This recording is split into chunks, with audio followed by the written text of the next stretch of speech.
right? So I'm going to just kick it off with one question. And that's just so that Madhavi can, sort of talk about the things that she wants to talk about.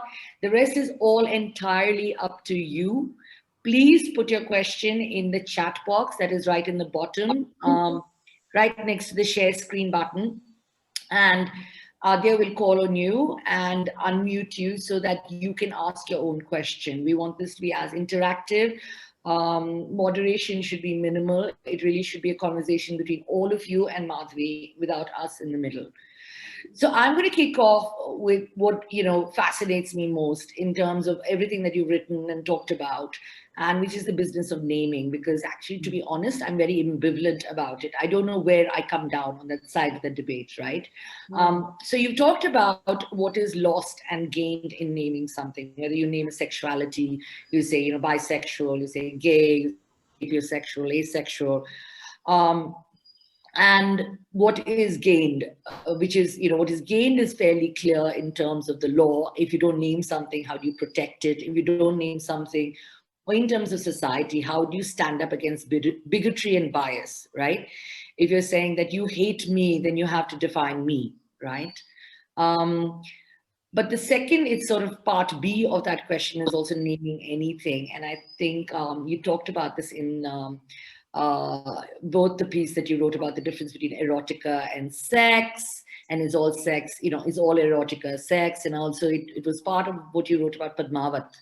When you name relationships, when you say, okay, this is lust, this is love, and now, of course, in modern day and age, we have so many phrases to try and categorize every kind of relationship: friends with benefits, hooking up, etc., etc. So I'd love for you to just broadly start talking about naming and why we name, and what do we lose or gain from it. Great. Thanks so much, Lakshmi. I just want to begin first by thanking all of you for having invited me, for putting this together. It's just so refreshing to see only women on the screen.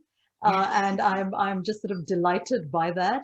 And Lakshmi, as you know, you and I sort of had a bit of a conversation about whether or not to carry on with our event today, given all the horrors that are unfolding around us. So I just want to say to all of you who are here that I hope this will be a bit of an oasis without allowing us to forget, as though we could, everything that's going on around us and all the agony and shock that we're all heir to, without forgetting any of that, at least to realize that life is multidimensional, and I hope we can have a conversation about multiple things, and anything that you'd like to bring up, including linking anything that I say or anything that's on your mind with the situation around us today.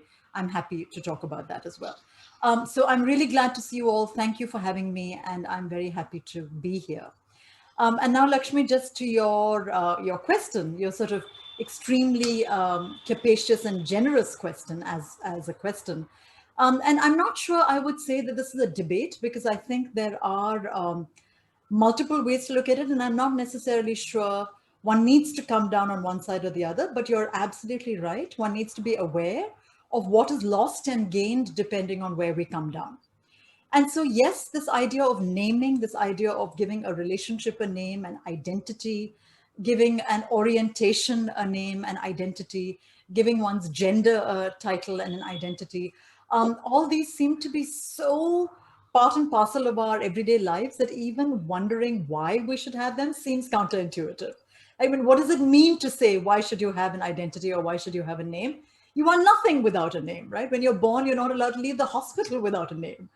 You won't get your birth certificate. So the idea of naming is something that seems so basic, essential, inherent to us, that even putting pressure on it seems bizarre. And I, of course, am interested, as Lakshmi said very clearly, I'm interested particularly in the specifics of naming sexuality and sexual orientation, and what it means to name relationships based on sexuality. And of course, this is an argument that's been bandied back and forth. And I do want to say that this is a very modern argument. And by modern, I mean perhaps the last 200 years, but growing in intensity maybe only in the last, say, 40 or 50 years.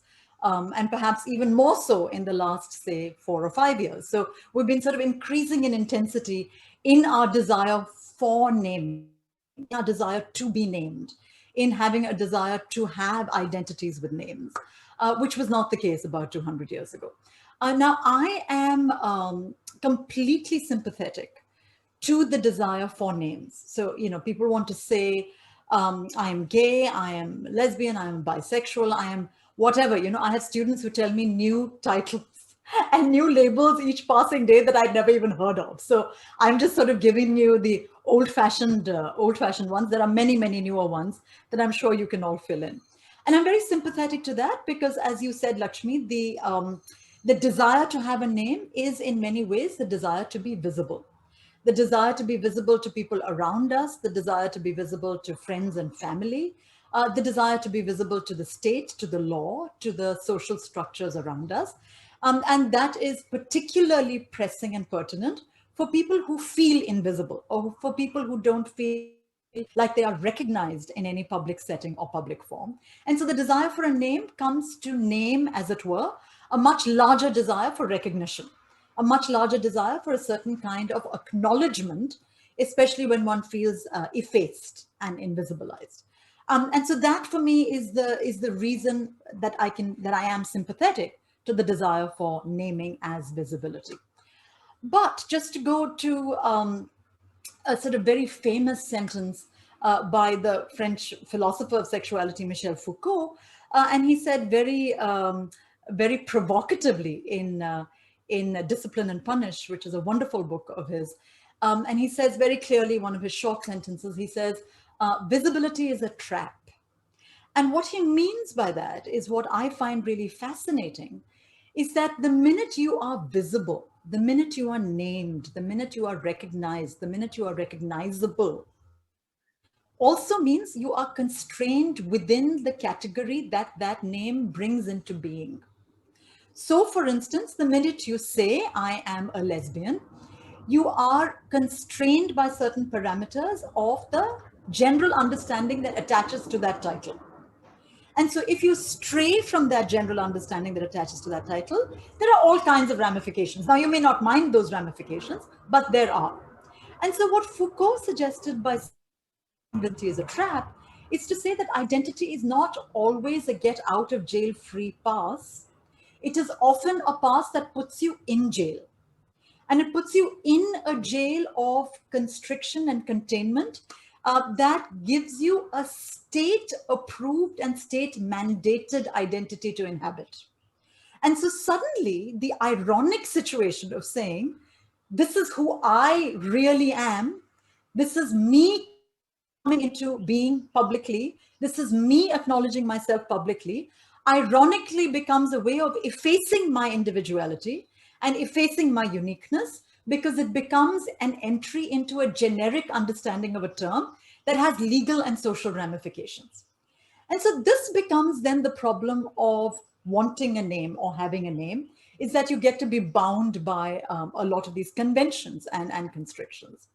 And what's particularly interesting to me is that this desire, and this is what I started out by saying, this desire to have a name, this desire to have a label for our desire, for our sexuality, for our gender, for our orientation, is, as I said, a relatively recent and new phenomenon. And certainly if we just sort of speak in terms of the Indian context, you have centuries of histories, of literatures, of philosophy, of religion, of poetry, of art, where sexually explicit desires are discussed over and over again without necessarily giving us a name for them. So that brings us to a different dimension of the question, which is, can I be sexually what I want to be without necessarily being named? Which is sort of an amalgamation of the first two questions that I was speaking about. So can I not feel effaced, but also not be fenced in into a category that has a particular name? And just to give you sort of a few examples, some of them more well-known than others, right? So for instance, if you look at any of the sculptures on Khajuraho or Konarak and things like that, you have depictions of orgies, of bestiality, threesomes certainly, but none of them is identified in any of the literature around there as being a threesome or an orgy, which, by the way, if you want to define yourself as orgiastic, let's say, in your sexual orientation, that is not a legally recognized category today. And one of the funny things about India or the Indian subcontinent is that we seem to be making fewer and fewer things legal. And unfortunately, people seem to be happier and happier with that. And so the desire for a name actually comes almost with a desire for greater constriction rather than for greater freedom. And so, all these temple sculptures don't have names. Someone like Vatsyayana, of course, whose 3rd century Kama Sutra is considered the text of erotica, as many of you might know, has a category called the third sex of people, right? So not what we would call heterosexual, not homosexual, but the third sex, and or not male, not female, but the third sex. But what he means by that is not at all what we understand by the term today. By third sex, he means men who occupy the passive position in oral sex. It's as specific as that. It's also the same word that he uses for men who have only daughters rather than sons. Two men indulging in oral sex, fine. Do not get into categorized separately. Anal sex is considered entirely a heterosexual imperative, whereas now we completely associate with male homosexuality. He even speaks openly about those people who like anal sex. And according to him, Lakshmi, they belong to the part of the country where you reside right now, right? So he says South India is where all the men love anal sex. And so there is a way in which he is giving us different sexual configurations, but not translating any of those configurations into an identity or into a label. And I think it's that gap that we need to take seriously. That I don't think we should be denying our desires. I don't think we should be denying the multiplicity of our sexualities. But I think we might want to be a little hesitant, careful about necessarily then leaping from those desires into a fixed label that we hope will best showcase those identities. And so that for me is the important space for us to consider, and that we unfortunately don't spend enough time or energy considering. Right. So great. So that's actually a great sort of kicking off point. I'm not sure why we have so many people on this conversation and no one has put in a single question in the chat box.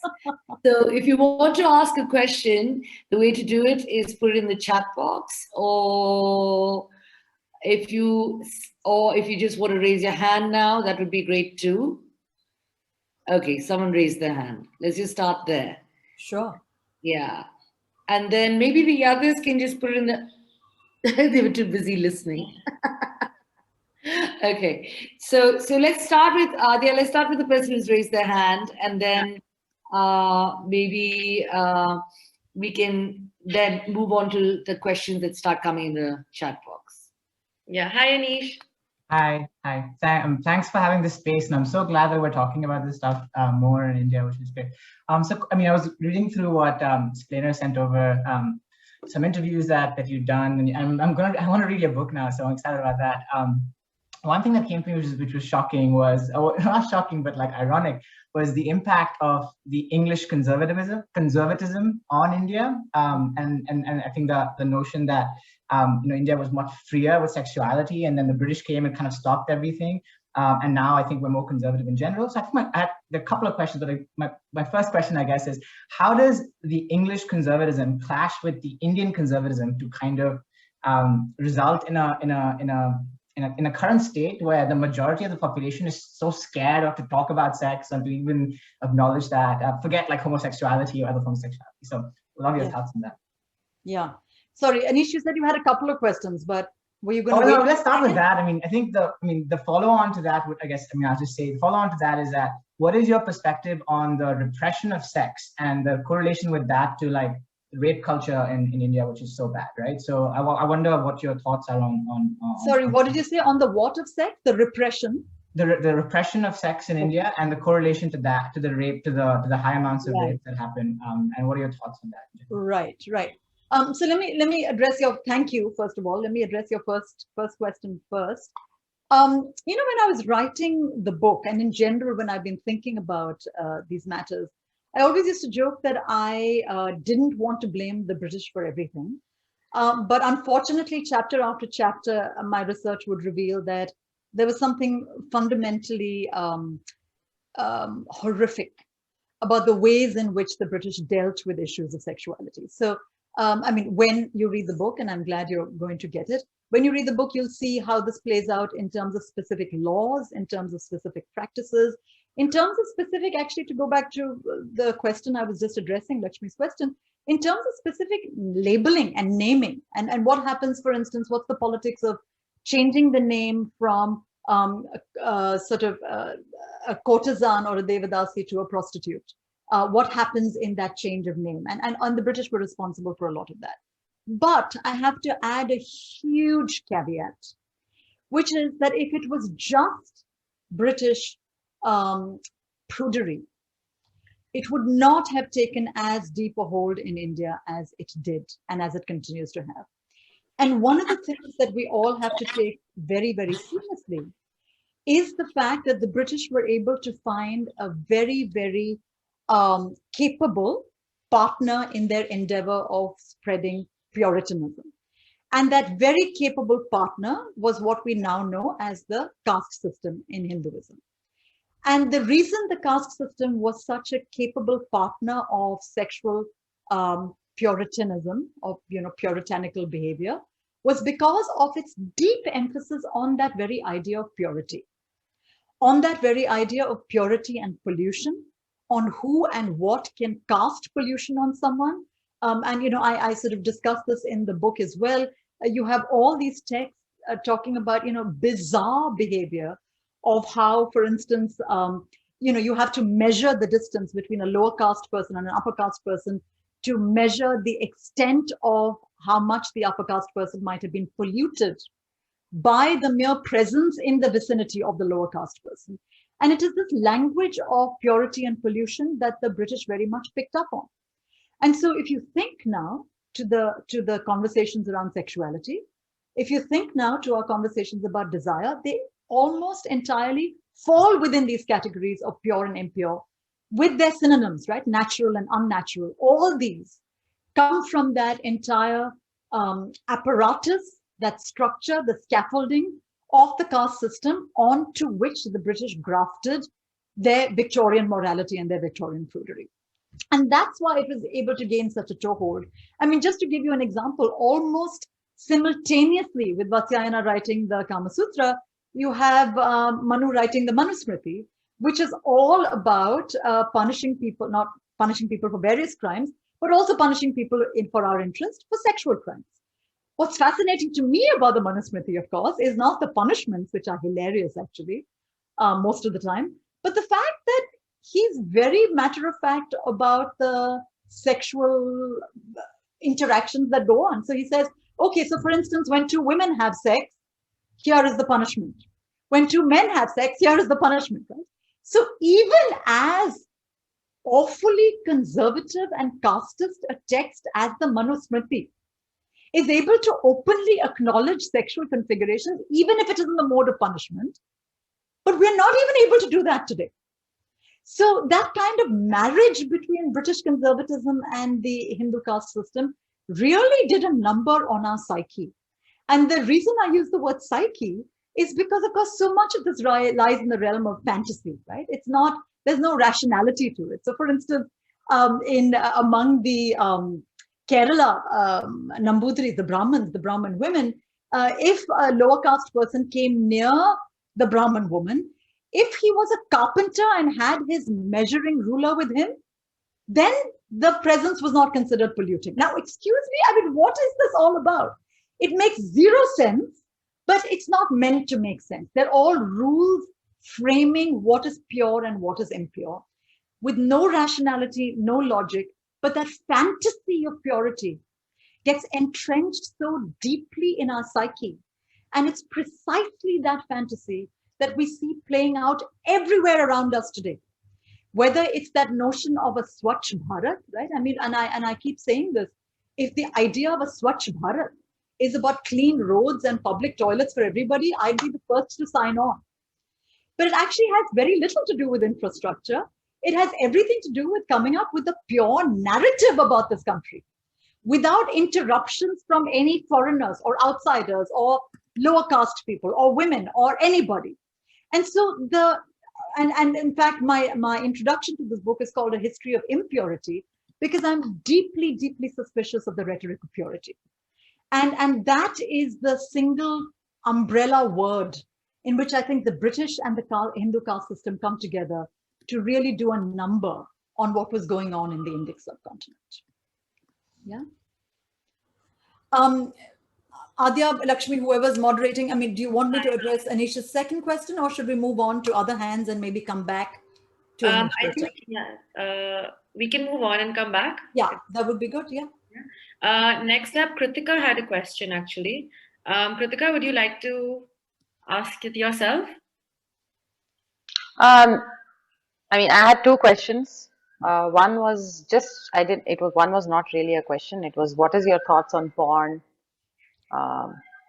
Because I keep wondering, the access to it is so strange. Like, for example, if I was watching porn, then maybe nobody else knows that I'm watching porn, but Airtel knows and Google knows, and hence BJP knows, and hence I could, and being a queer person, it could, put me on the spot at some point in my life, right? I don't know when, but it could lead me somewhere in my life to be attacked or to be shamed or to be whatever. So I keep wondering how do we, what do we think about porn, and how, like, maybe that's the start.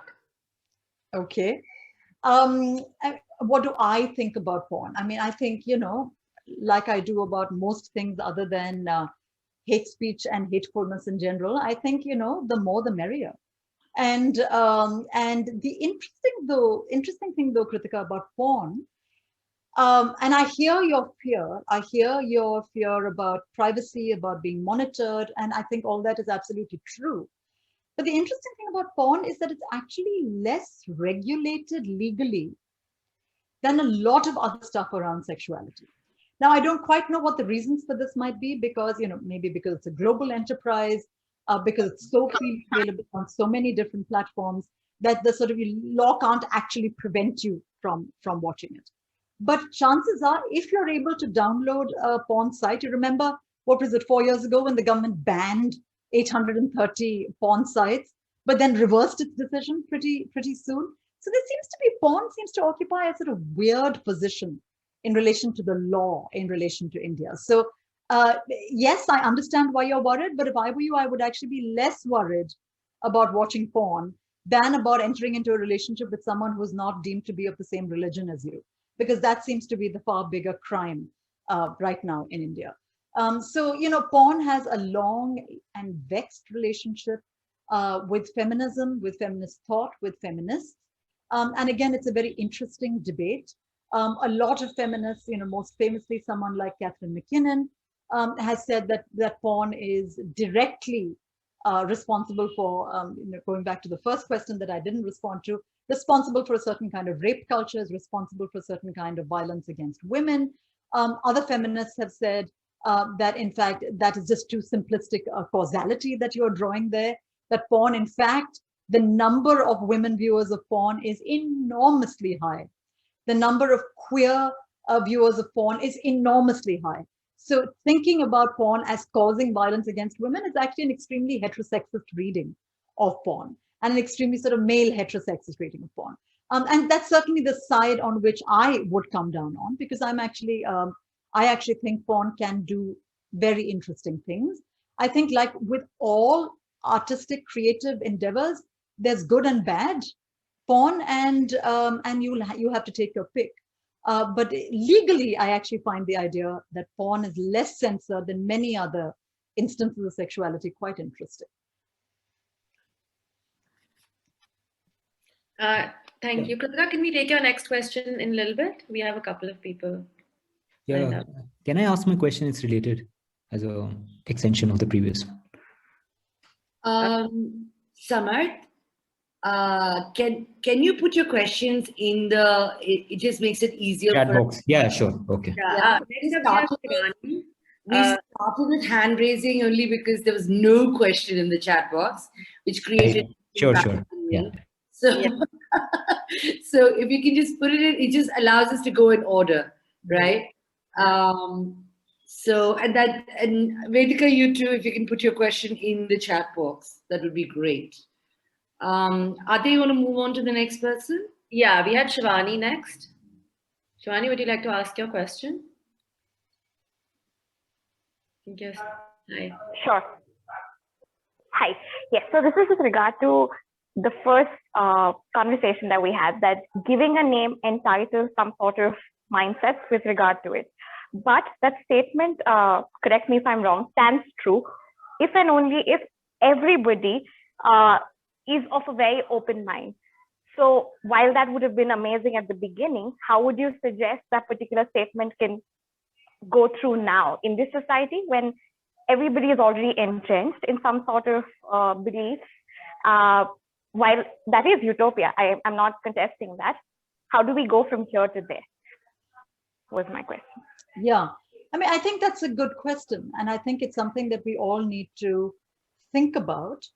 And rather than necessarily addressing that directly, I think what I would first like to see is less the entrenchment in labels and identities before talking about how to move away from them. Because what we're seeing right now is deeper and deeper entrenchment. And so the conversation about moving away can't even begin because we're sort of going further and further down the hole in which, that we have dug for ourselves.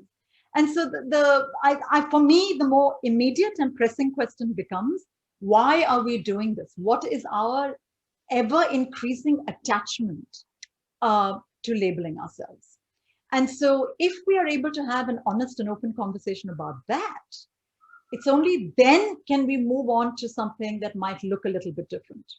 Because right now, all the conversations we're having, take that as a sine qua non, take that as a rock bottom, that you cannot even think without this. And so for me, that's what it means to think theoretically, is to sort of say the assumption on which I'm building my entire argument, what happens if that assumption is subjected to scrutiny? And it's only after we do that that we can move in any direction, maybe the same, maybe different. But for me, what's much more important and interesting and vital right now is subjecting that assumption to scrutiny. Yeah. Makes sense. Thank you. Sure. What about Ravi? Ravi, you had a question about progressive versus modern society. I mean, or ancient versus modern society, and which is progressive. You want to talk about that? Hi. Yeah. So I was just wondering, what led us to the way we are right now as modern society? Reading a lot of history, ancient Greeks. In fact, it was almost a rites of passage for Spartans, warriors, wanting to break into war, to sleep with their mentors. It's something that always struck me as very interesting, and as opposed to today, where it's so clearly delineated that you have to fit yourself in boxes. That was one, and the other one that was the gender pronoun controversy that's happening in Canada, and what are your thoughts on that? Yeah, not just in Canada, of course, everywhere, and I'll come to that in a second. I think the first thing, and of course the Greeks are a wonderful example, but so are the sort of Indic cultures and civilizations later on, of course, just sort of fascinating examples from so many arenas of history of sexuality not having norms that can be identified with any certainty. And the immediate consequence of that, the immediate consequence of having any awareness of that, I would hope, would be a sense of sort of humility that these historical cycles are going to come and go, and that we shouldn't be too attached to something as the truth for all time. But what is worrying, I think, about our current moment and the moment that we're inhabiting is that the distinctions that we might draw between what used to be in the old-fashioned parlance called the left and the right are so quickly collapsing into one another that I'm not sure where there is any opposition or criticism or pressure to be put on the dominant hegemonic paradigms. So just to sort of give you an example, the idea that, just to go back to all the examples we've been talking about, the idea that it is good to have a name seems to now be the universal truth embraced by people both on the left and on the right. And there's nobody actually subjecting it to any kind of critical scrutiny. And so, for instance, and this of course started in the US as most things do these days and then spread outward with the Americanization of the world, the big victory for the sort of, the gay lobby in the US was to win the right to get married. And as far as I'm concerned, there should be a law saying nobody can get married.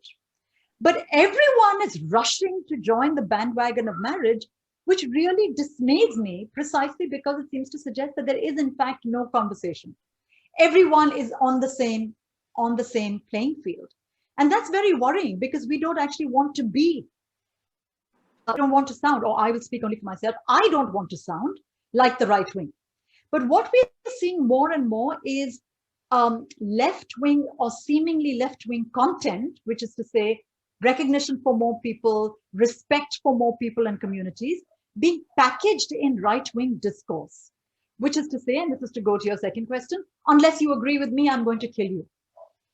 Unless you are on board with every single word I say in the order that I want you to say it, you are going to be banished to some kind of gulag in Stalinist USSR. Right?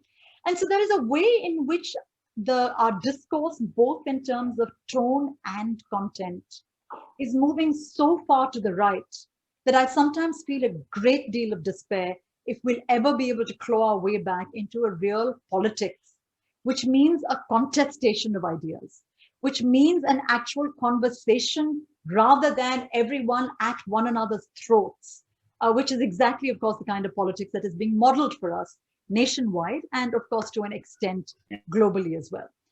Which sort of brings me to your, I was already there, the question about pronouns. And again, this is to go back to what I was saying in response to Lakshmi's question.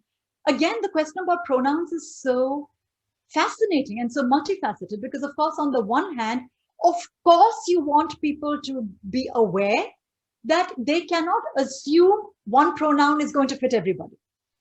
And many of us have fought for decades, for instance, against the universalizing of the masculine pronoun as covering everybody, right? And he and himself and mankind and man-made. And even now, the number of people who are saying, oh, this pandemic is man-made. And then I'm torn between sort of saying, yes, the government is horrible on the one hand, or saying, please use the word human. And, say, yes, I completely 100% sympathize with the battle over pronouns. Having said that, I am less sympathetic, and this goes back to that idea of purity, I'm less sympathetic to a battle over pronouns for the sake of purity, which is to say, this is my truth, and if you do not subscribe publicly to my truth, then I am going to behead you in some way, axe you in some way, cancel you in some way, whatever it is we come up with. Because the politics of pronouns, is again to go back to the idea of politics, the battles over pronouns that so many of us have fought for so many decades was not a private battle. It was not about what pronoun you call me, you as an individual call me as an individual. It was a battle about what you as a patriarchal toady is calling everybody who does not fit into your category of who counts in the world. And that for me is politically worth fighting for. More and more, and perhaps this is a sort of, a version of our times, more and more I find battles are becoming individual. And when it becomes individual, the viscerality of the stakes run high. The emotion of the stakes run high. And that can often cloud the path to the larger politics at play. And I feel that that is a loss. So yes, I think the pronouns battle is worth fighting every single step, but we have to remember that it is, for lack of a better term, a class action suit. It's not about me feeling good or bad. It's about a certain way of thinking about the world and organizing the world into people who count and don't count. Great. Samarth, I'm going to get to you, but I'm going to be dreadful as a host and sort of use my privilege to jump in there because something occurred to me while you were talking. Sure. What about this thing about what it means to be a woman, right? It has become extremely angry, bitter. If you say people with ovaries are women, that is transphobic. And yet women feel very, very, very strongly, okay, cis women feel very strongly that they have fought very long and hard for being recognized as women. And to be told somehow that, they're not allowed to say that they are women or that category is, they have no ownership on that category and they should be chastised about how they use that category. Because obviously for cis women, ovaries are a very big part of who we are, right? Whether it's the right to have an abortion, right not to have children, right to have all of that, right? Reproduction has been such a big way in which women have been controlled. But I wonder what you make of that debate. But on the other hand, there is this thing of, well, do you define women in a way that excludes people who weren't born, biologically as women? Yeah, I mean, it is a huge debate. And it's a debate that often gets ugly in ways that I actually find perplexing because I don't think it should be. I'm actually surprised. I'm of course aware of it, but I'm surprised by women, people who identify themselves as women, who don't want that category to be enlarged, because I don't quite understand why that should be a problem. And the reason I don't understand why that should be a problem is because shouldn't we want more people in our camp rather than fewer? And especially when a huge percentage of the people wanting to join our camp are giving up lives of privilege as men and choosing to join the team woman, which is globally the losing team. I think we need to welcome them with open arms and say, you're being stupid, but hey, get on board, right? So I don't understand. I really genuinely do not understand what the problem is for whoever to call themselves a woman, if that's how they want to live and that's how they want to be identified. Lakshmi, what you're referring to, and I do have some, I won't say sympathy, but I have a sort of, there is a political understanding of the argument you put forward, which for lack of a better term can be called a Marxist understanding of it, right? Which is that unless you have lived a certain life, unless you have lived a certain quotidian daily practice, you can't actually claim the mantle of a particular category. And that, in fact, is an argument that is not exclusive only to feminism in relation to trans people. It's an argument that exists across the board. And I guess I have as little sympathy for it across the board as well. It's an argument that exists, for instance, in relation to caste. It's an argument that exists in relation to any kind of identity category that says, unless you're born this way, and unless you live this way, you cannot, in fact, claim affinity. And one of the things I'm sort of very invested in, and this goes back to what I was saying in relation to Karthik's question, one of the things I'm very deeply invested in is what we might call building solidarities. And you cannot build solidarities if you're going to close the castle gates of what you think of as your identity. So I want, for instance, men to be feminists, not just women. I want upper caste people to be aware of the deep rootedness of the caste problem, not just lower caste people. I want people to get outside themselves and think about the world in ways that are larger than what we might think we have been given. And that goes back, Lakshmi, to our initial conversation about labeling. Because the minute then you have that label, you feel that that is your fiefdom, both to protect against the depredations of invading hordes and to keep yourself within the moat, right? I'm not going to cross that moat and extend a helping hand to somebody else. And I think that is something that's deeply, deeply broken about us politically. And that is something that we really need to fix. For instance, the huge outcry against Arundhati Roy writing the introduction to the sort of Ambedkar book was absurd to my mind. And that's one example of left-wing content being hidden in right-wing rhetoric. Because the rhetoric in which it was being hidden was the rhetoric of purity. You do not belong to this caste, and so you cannot write about it. And yes, it is a problem if only men write about women, or if only upper caste people write about lower caste issues. But we have to make sure, A, that does not happen. And if we're able to make sure that does not happen, then we have to be able to lend our hands, reach out our hands, open the castle gates to anybody who wants to express solidarity. Because without solidarity, without building bridges across these different labels, we are so doomed in a way that I sort of feel is playing out around us actually today on multiple levels. Okay, so Samarth has been waiting very patiently for a long time. Samarth, please.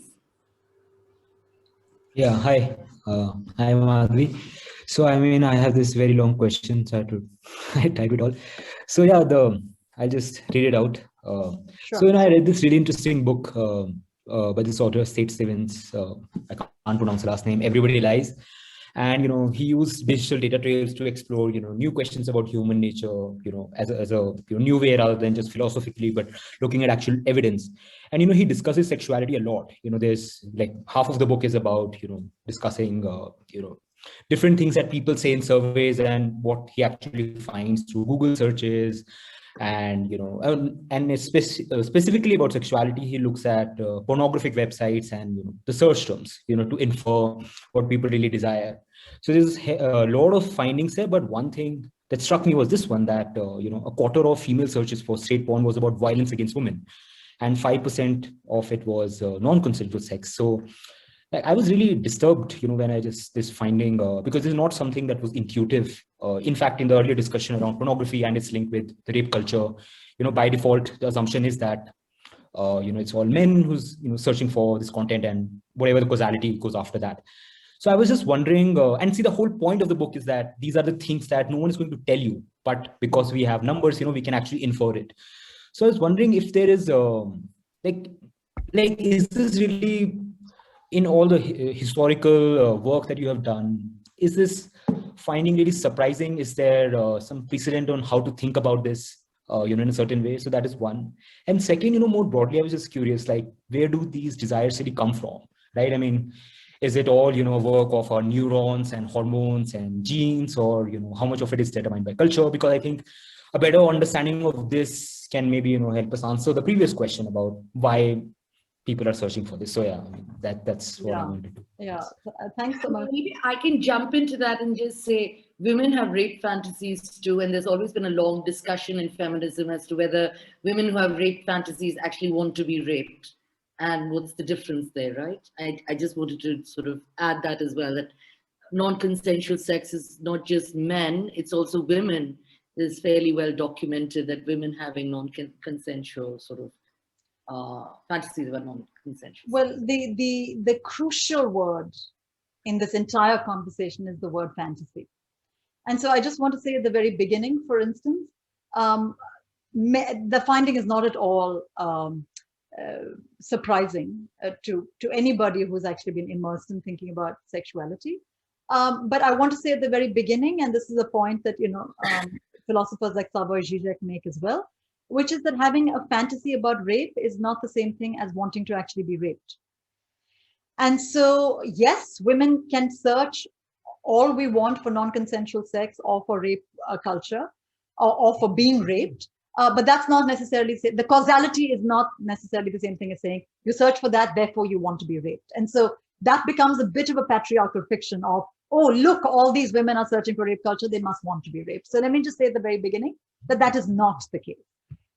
The reason why I can say that with so much certainty is precisely because of that word I said we need to talk about much more, is that word fantasy. And we so do not think about the role that fantasy plays in sexuality, that's why we're becoming more and more conservative and straitjacketed and heterosexist and right-wing in how we approach sexuality. fantasy is this weird, unruly, unregulated, often hateful and horrific space that we all nonetheless traverse on a daily basis. And the reason why it can be hateful and horrible is because many of us, I would say almost all of us, can have fantasies that can be completely at odds with who we think we are. And that idea of women searching for rape fantasies is one very stark example of that. Right? That we can have fantasies about ourselves that are in complete opposition to the reality we choose to live, or the image we choose to exude. Now, this doesn't mean that one is a lie and the other is a truth. Again, we need to really steer clear of that kind of binaristic thinking.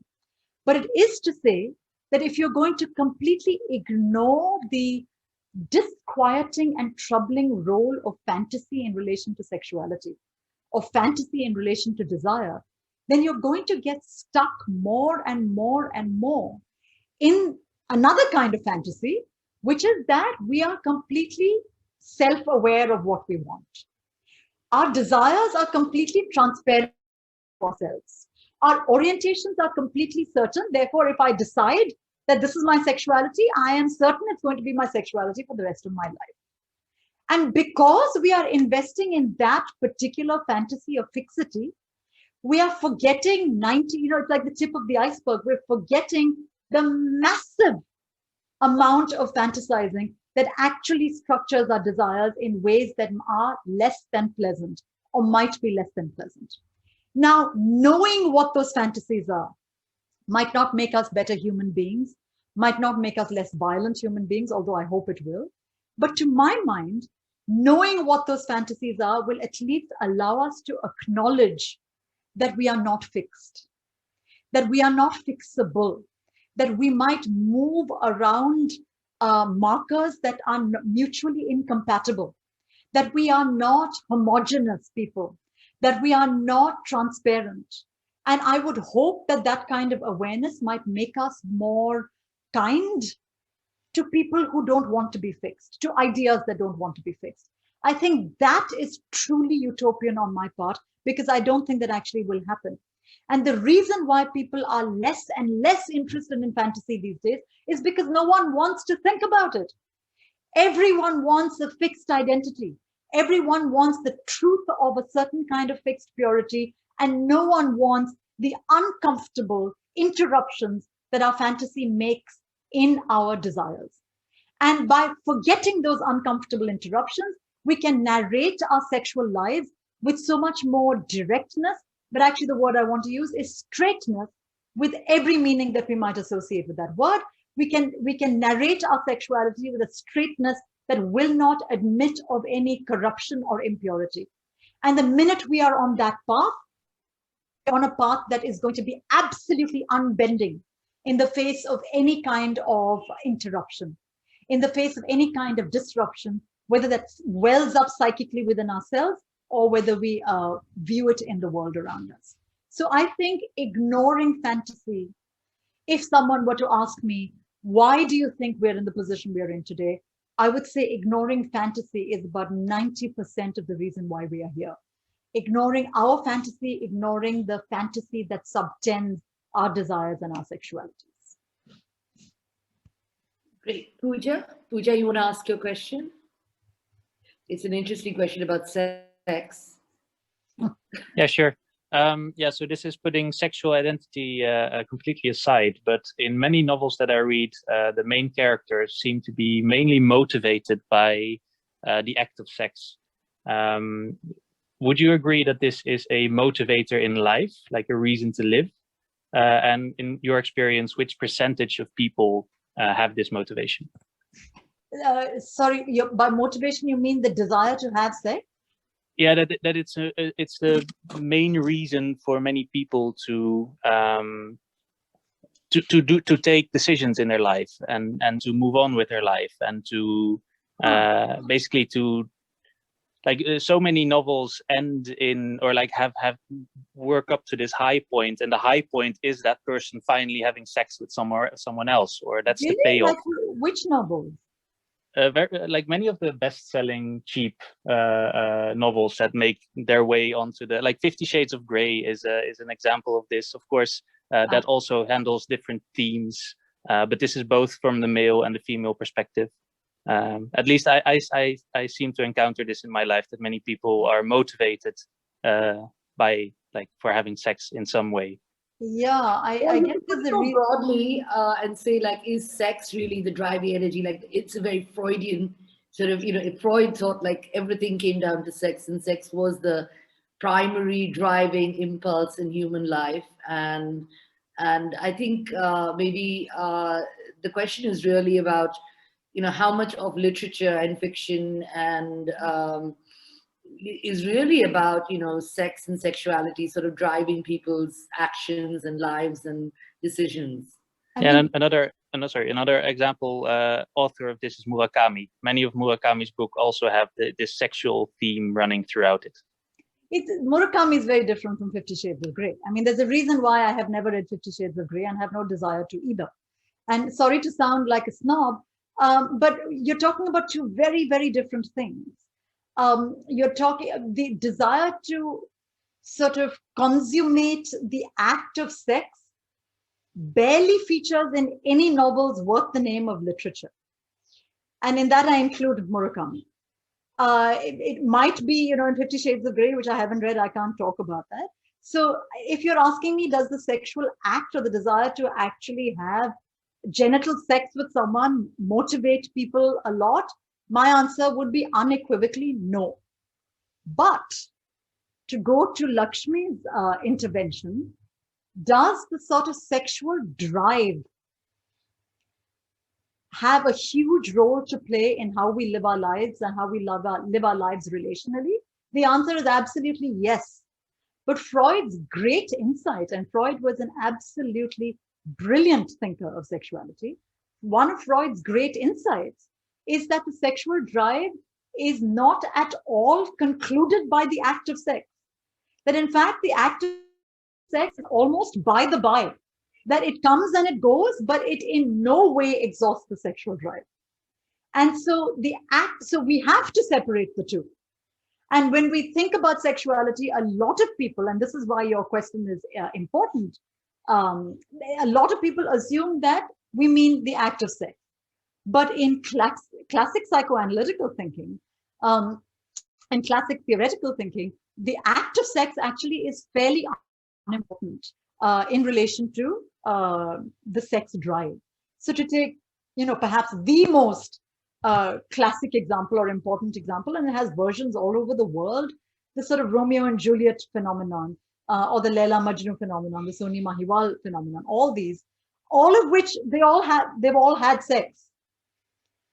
But their stories continue on long after they've had sex, because sex is not the point. The point is, what is it about their sexual drive? What is it about this drive that sustains and destroys? And here we are back in that realm of fantasy, that sustains and destroys their narratives, that the literary writer and reader can find fascinating. And for me, yes, that is interesting. But the act of genital sex is actually quite unremarkable, if I may say so.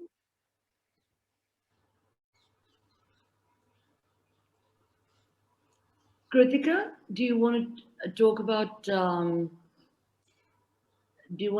your question about consent? Yeah. I mean, my question was basically, all of us are in kind of this privileged space. We're able to talk about sex, and we're able to question these things, and we're able to meet you and have these conversations. And so I would think that we are also, vocal enough to be able to influence our people or our friends or our surroundings as such.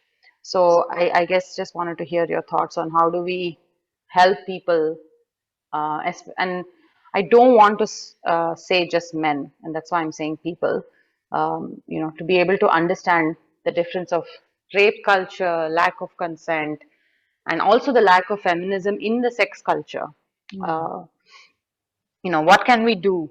How can we have these conversations without getting angry or without getting aggressive? Because half the time when I'm talking to, I do speak to a lot of younger people because I work in that kind of an industry, and this whole consent becomes such a troubling concept for younger boys as well as girls. They just, people in general get so confused about it, and I find myself sometimes getting angry or getting annoyed that how can you be so stupid? You have the access to the internet and conversations that you can be having, but you still choose to not understand what to do. So how can we as influencers of maybe our peer circle have better conversations? Like how do we do that? Which also actually goes to Nikhil's question, which is what are the means that can be adopted to increase awareness and openness? Yeah, exactly. What are our interventions that you can do on an individual level? Right. Kritika, first of all, I'd say don't underestimate anger. Anger plays an important role in any revolution. You can't have a revolution without anger.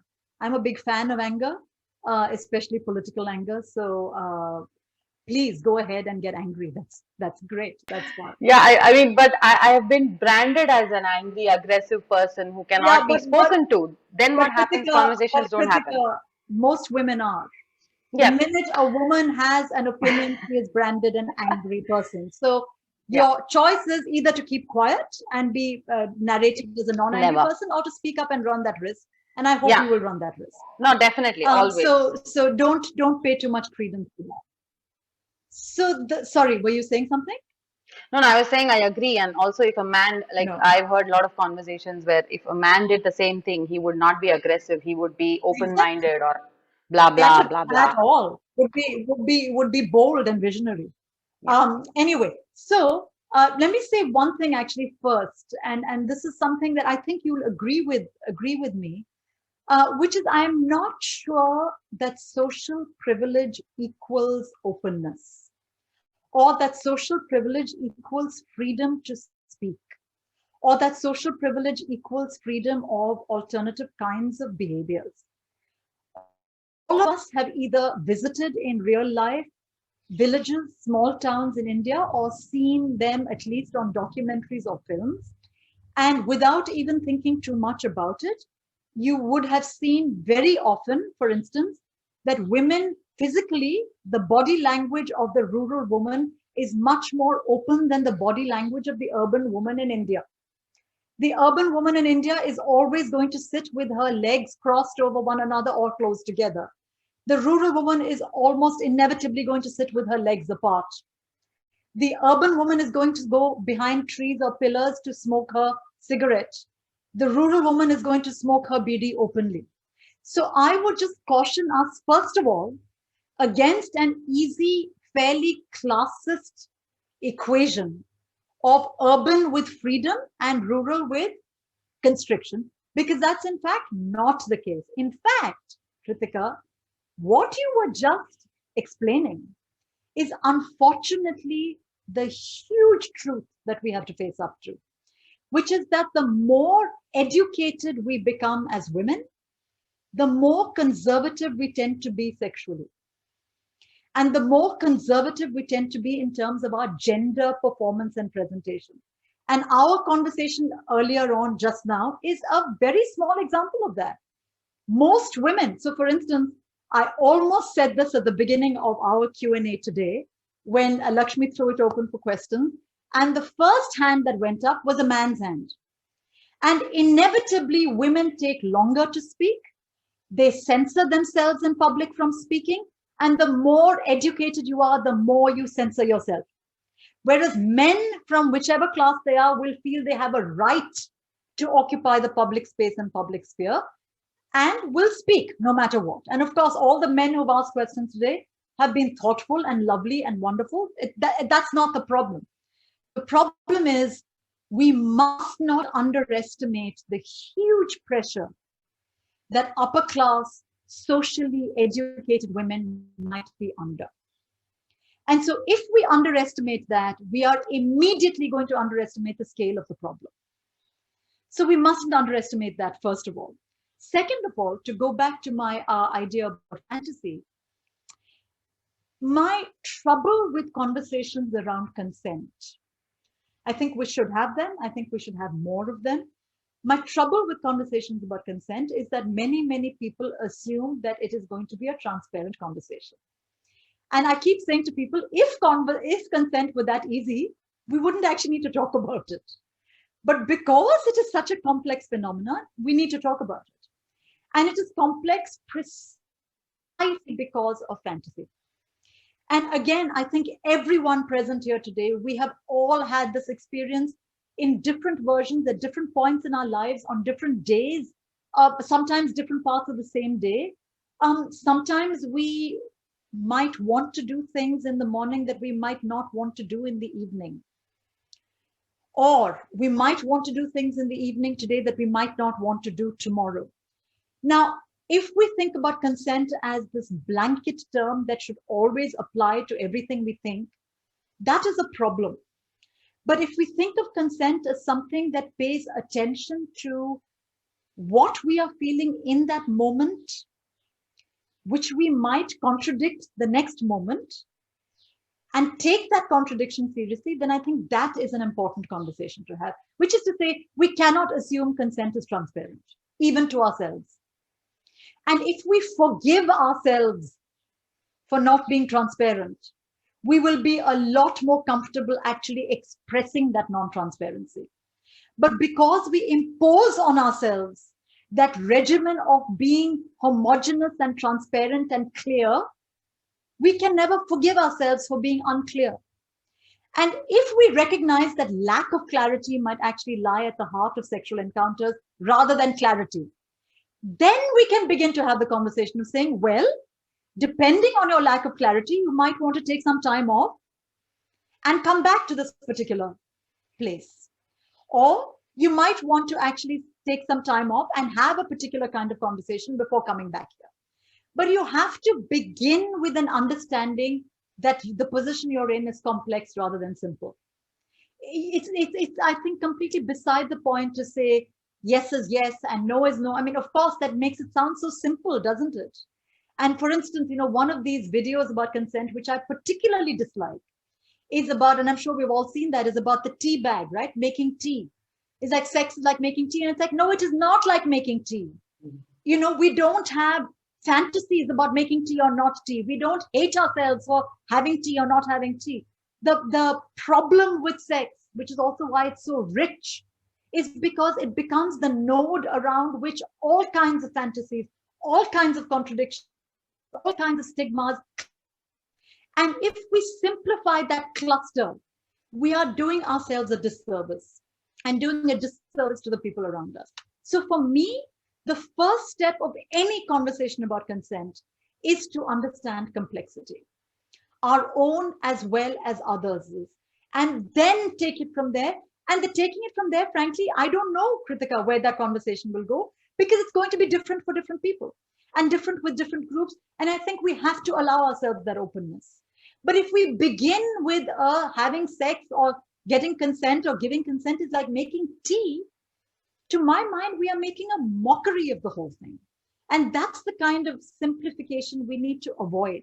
So in fact, it's much easier for me to tell us or tell you what we should avoid rather than telling you what we should do, because I think what we should do should evolve from actual conversations that we're having with people.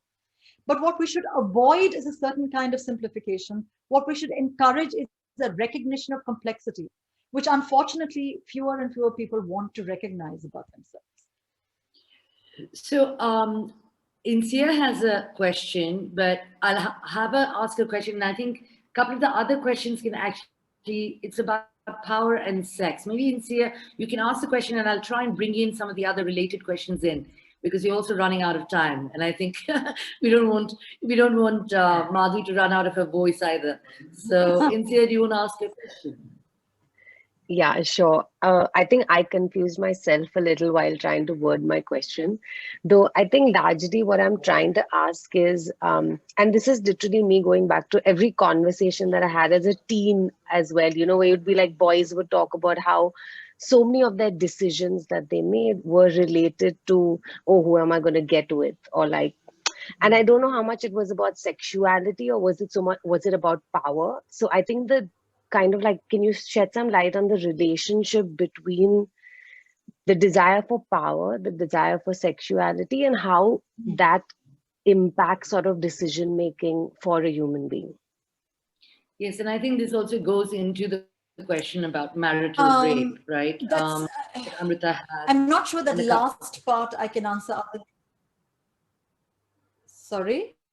No. I just wanted to say, and there's some related questions. I froze or someone else froze. Sorry. Yeah. I just wanted to say, and there are a couple of other questions like Amrita asked about marital rape, which is again rape being about power, or at least that's the popular wisdom, that rape is not about sex, it's about power. And maybe this also goes back to Anish's initial question about rape culture, right? So maybe we can talk about power and sex. Well, actually, that's a simpler question to address than it might sound like. Sexual assault or sexual violence is inevitably about power. I mean, there is no question about it. It's very hard for someone to see a man to see a woman on the street and be able to rape her within 2 minutes of seeing her. To get an erection that quickly means, of course, that there is a certain kind of rush. And it's not necessarily because of how attractive or beautiful the woman is, because as we know, all kinds of women get raped, whether you're fully clothed or fully not clothed. It makes no difference what you're wearing or what you're not wearing. It is very much about the kind of power that people can wield over you. But the reason why rape is, let's not say rape, let's just sort of say sexual assault. The reason why sexual assault is a more complicated phenomenon is because when we are all talking about sexual assault, our immediate assumption might be, and I hope this is a true assumption, that we are not assaulters, or we would never stand for assault in any way, shape, or form. But just for instance, to go back to an example from, what was it, last year, 2 years ago? I've completely lost track of time, of course, in the pandemic. The entire sort of boys' locker room outrage that happened in Delhi, where a bunch of schoolboys were posting, you know the story, posting images and videos of their classmates, the girls who were their classmates or junior to them in school. And everyone was very outraged, and quite rightly. I think we should be outraged. But I think the outrage was far too limited, which is to say the outrage actually should have extended outward to all of us, because that kind of commodification of a certain kind of social sex, for lack of a better word, social sex in which men are seen as being purveyors of female sexuality, as being customers of female sexuality, as being owners of female sexuality. That is the fundamental presumption on which societies are built. And if we restrict our outrage to the boys' locker room, then that is an absolutely wasted opportunity, because this assumption undergirds every single interaction that happens in the social sphere today. Certainly, marital rape is only one of the more egregious examples of that, right? That the man owns the woman if she has had the misfortune of marrying him. And so men's ownership of women's bodies is a fundamental feature of what it means to build the social. If men, teenagers, boys, whatever it is, are bragging about their sexual conquests, are talking about their sexual conquests, that is another way of saying they are being introduced to the social, that they have been introduced to what it means to be male in society. And concomitantly, women are being introduced to what it means to be female in society. Unless you understand that this is a structural problem, that we are all being inserted into certain structural positions, if we take this as a little individual freckle or a little individual burp, unless we think about the larger picture, we are not going to understand this at all. we're going to in sort of internalize what Kritika and I were talking about earlier, which is, of course, women with opinions are angry women or aggressive women. And men who are aggressive and angry are bold leaders, right? And unless we challenge every one of those assumptions, unless we challenge every one of those assertions, we are never going to interrupt. And to go back to a question earlier of how do we get to there from here, my favorite verb, my favorite activity, whether as a professor in the classroom or as a writer or as a friend or a conversationalist or as a family member, my favorite verb is the verb to interrupt. We always need to be interrupted. We always need to realize that narratives can and must be interrupted, because otherwise we are doomed to repeat the narratives that we have been born with. And unless we believe in interruption, we're not actually going to be the angry revolutionaries that we all really need to be. So the last question is actually for Vedika. She's asked it twice. She wants to know what you think about. Vedika, you want to talk about marriage? Vedika wants to talk about marriage. This is, I think, a continuation of a discussion Madhavi and I had at Ashoka 4 years ago now. But I'm curious to know what your thoughts are about the institution of marriage now and how the current generation is customizing it, but also in many ways inheriting a lot of the restrictions, and this time voluntarily, that come with it. So I'd just like to know what you think about it. Vedika, what do you mean by restrictions? Can you? Especially with, I think, women restrictions in terms of their sexuality, about roles they have to perform. Right. There's also the complication. Yeah. I mean, No, I also wanted to say, I just read something recently in New York Times about platonic marriages, which is friends marrying each other with the full sense of they're never going to have sex.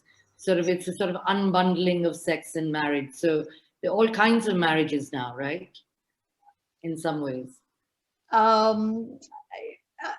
Forgive me for disagreeing. I don't think so. And I'm not known for my, shall we say, ambiguous statements. I'm actually quite forthright and direct. I am deeply opposed to marriage of any kind and of all kinds. And the reason I'm opposed to marriage is not because I'm opposed to people being happy, not opposed to people falling in love, certainly not opposed to people having sex with whoever they want to. The reason I'm opposed to marriage of whatever kind is because the state owns who you have sex with and what that sexual encounter means.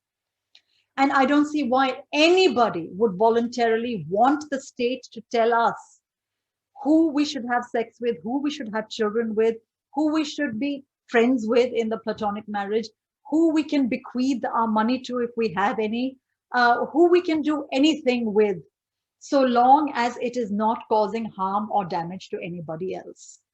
The state only has a role to play if there is harm. But homosexuality, for instance, is the classic crime without a victim that the state has nonetheless mandated for centuries. And marriage to me is the most domesticated form of desire that makes me deeply uncomfortable. And if what you say is right, Vedika, which is that more and more women are acquiescing to those restrictions in marriage now, then unfortunately that ties together with many of the things we've been talking about. With, in fact, this idea that we are getting more conservative rather than less, that the spectrum of political debate is collapsing in and of into itself, because more and more people now are fighting for the right to get married. And this is something that I have, and I've had several open debates with gay rights lawyers who are sort of agitating for marriage. Because for me, the question is not about rights. I think everybody should have all the rights equally. My problem is tying those rights to the institution of marriage. And I don't think that marriage should be the anchor that allows us to be citizens of our countries, of the world, of whatever unit you want to think about. And to say, but yes, we need to take this step first, is to just leave uninterrogated for too long a fundamental assumption that marriage is good. And I think that is the assumption we really need to interrogate. And people can have as funky marriages as they want, They can wear their, whatever different clothes and would do their different dances or whatever it is. You are still buying into a deeply patriarchal, deeply statist institution that does not have your good at heart. Well, we're out of time. I know there's still other questions, but I think, we've gone on quite long. It's almost 7:20. So thank you so much, everybody, for being here today. Yeah. And thank you so much, Madhavi. Honestly, I can see why every time, I've mentioned your name to anyone who's been to Ashoka, they get so excited. It's like their voice, the pitch goes up, oh, Madhavi Menon. I was like, okay. But I can imagine how amazing it must be to take a class with you. So thank you so much for being here. Thank you, Lakshmi. Thank you to all of you, especially the organizers, but all the audience as well. I sort of thrive on conversations, and especially these days, we're having so few of them that I really, really relish this prospect. So thank you for suggesting we go ahead with this. Thanks, everybody. Thank you. Thank you, guys. Have a good evening. Have a good weekend. Bye. Bye.